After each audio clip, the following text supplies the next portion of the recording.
উফ, কি চুল কয়, মোর অ্যালার্জি, হেলিগে চুল কয়।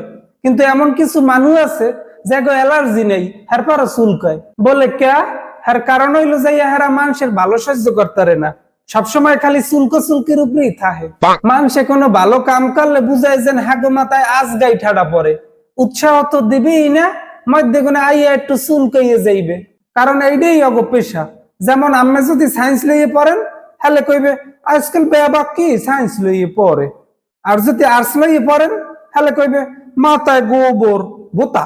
আবার যদি চার দোকানে যাই আড্ডা মারেন, হলে কইবে চেনো তো ওই দোকান করতে মাইতি, মোল্লার দোর মসজিদতে মাইতি। আর যদি ভালো কোনো রেস্টুরেন্টে যান, হলে কইবে ফুড অন কি, খাও খয়রাত করিয়া পাদলেম জ্বালাইয়া। যদি অল্প বয়সে বিয়ে করেন, আর একটু ধৈর্য ধরতে পারলেই না। আর যদি বয়স কাটাইয়ে বিয়ে করেন, পাক্কে জুনো দিয়ে বিয়ে হননি।